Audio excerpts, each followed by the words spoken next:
Sir ఇప్పుడు చూసుకున్నట్టయితే professor Nageshwar గారికి బెదిరింపు కాల్స్ వస్తున్నాయి, అది కూడా టీడీపీ నుంచి అని చెప్పేసి మనకి చూస్తున్నాం. సో దీన్ని అసలు ఎలా చూడాలి అంటే లడ్డు కల్తీ గురించి మాట్లాడుతుంటే తనకి బెదిరింపు కాల్స్ వస్తున్నాయని చెప్పేసి తెలుస్తుంది. ఇదేంటంటారు? అంటే ఆయనకు వచ్చినటువంటి బెదిరింపు కాల్స్ నుంచి బహుశా టీడీపీ శ్రేణులు అయి ఉండొచ్చు, లేదు జనసేన వాళ్ళు అయి ఉండొచ్చు. ఏదైనా కూటమిలో ఎవరైతే భాగస్వాములుగా ఉన్నారో ఆ పార్టీల తాలూకా క్యాడర్ కావచ్చు, అభిమానులు కావచ్చు, ఎవరైనా కావచ్చు, అటువైపు నుంచి ఫోన్లు వస్తున్నాయనేది అర్థమైంది ఆయనకి. ఆయన ఫోన్ నెంబర్లు లోకేష్ గారికి ఇంకొక ప్రముఖుడికి కూడా పంపించాడు. పంపించడం మాత్రమే కాకుండా ఆయన ప్రయత్నం చేశాడు, లోకేష్తో మాట్లాడటానికి ట్రై చేశాడు, ఆయన యాక్సెస్ ఇవ్వలేదు. అలాగే ఇంకెవరితోనో మాట్లాడాడు. అంటే లోకేష్కి పర్సనల్గా దగ్గరగా ఉండేటువంటి ఒక వ్యక్తితో కూడా ఆయన చెప్పాడు, ఇటువంటిది ఏమీ జరగదండి అని చెప్పాడట ఆయన. చెప్పి ఒక నెంబర్ నుంచి కాల్స్ అయితే ఆగిపోయినాయి, మిగిలిన వాళ్ళ వైపు నుంచి అయితే వస్తున్నాయి. అయితే ఏం బెదిరిస్తున్నారు వీళ్ళు అంటే, ఫోన్ చేసి లడ్డూలో కల్తీ లేదని ఇష్టం వచ్చినట్టు మాట్లాడుతున్నారు మీరు, అది ఎలా కరెక్ట్, కల్తీ జరిగింది అని చెప్పండి, లేకపోతే ఊరుకోం. ఇది వాళ్ళు చెప్తున్నటువంటి పదం, వాళ్ళు వాడుతున్నటువంటి పదం, మేము ఊరుకోం అనే పద్ధతిలో మాట్లాడుతున్నారు. ఒకవేళ దాడి చేస్తారా, ఫిజికల్గా దాడి చేస్తారు అనేటువంటి భయం కల్పించడం ద్వారా ఆయనతో ఆ మాట్లాడించడం ఆపాలనేది వాళ్ళ ప్రోగ్రాం. ఆ ఇంటెన్షన్ అర్థమవుతూనే ఉంది. అంటే ఇప్పుడు ఆంధ్రప్రదేశ్లో ఎవరైనా సరే లడ్డూలో కల్తీ జరగలేదు అంటే వాళ్ళు దేశద్రోహులుగా ప్రకటన చేసేటువంటి పరిస్థితి వచ్చింది. అలాగే జగన్మోహన్ రెడ్డి అనేటువంటి పేరు కూడా ఇబ్బందికరంగా మారినటువంటి పరిస్థితి కనిపిస్తోంది అక్కడ స్పష్టంగానే. అందులో భాగంగానే ఈ గొడవ, అంటే ఈ బెదిరింపులు అవన్నీ. అంటే ఈ బెదిరింపులు వచ్చాయా, మేము చూసుకుంటాం, అటువంటిది మా పార్టీ ఎన్నడూ చేయదు, ఒకవేళ ఈ మా పార్టీ పేరుతో వేరే వాళ్ళు ఎవరైనా చేస్తున్నారేమో మేము వెరిఫై చేస్తాం, అలా కూడా చెప్పుండొచ్చు. కానీ అసలు ఒక్క మాట మాట్లాడటానికి కూడా లోకేష్ గారు సిద్ధపడలేదు. సిద్ధపడలేదు అంటేనే దీని వెనకాల వాళ్ళ శ్రేణులు ఉన్నాయనేది ఎంతో కొంత అర్థమవుతున్నటువంటి పరిస్థితి.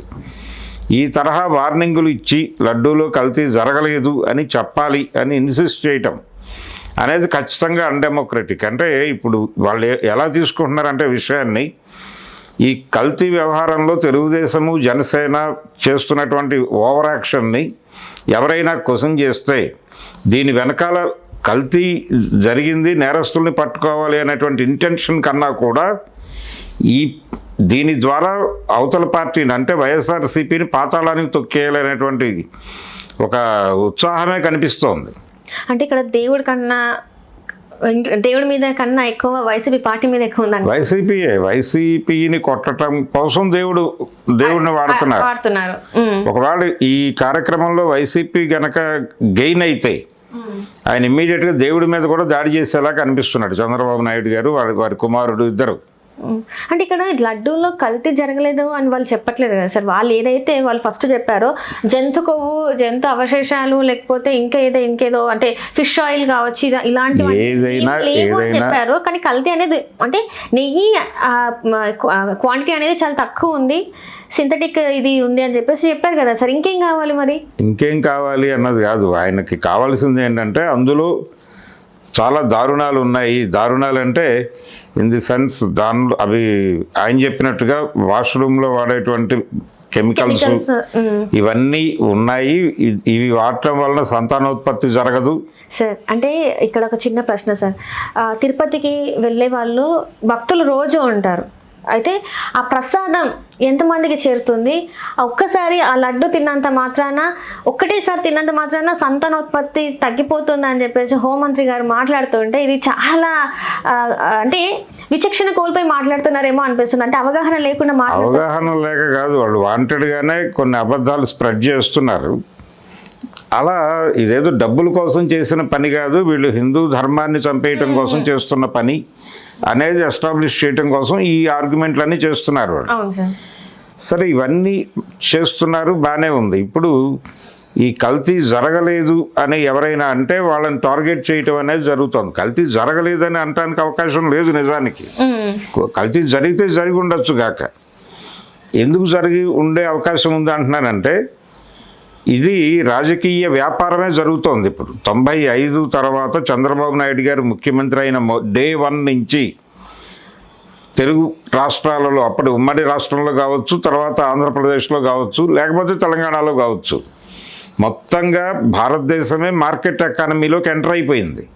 మార్కెట్ ఎకానమీలోకి దేశం ఎంటర్ అయిన తర్వాత రాజకీయాలు వ్యాపారంగా మారినాయి.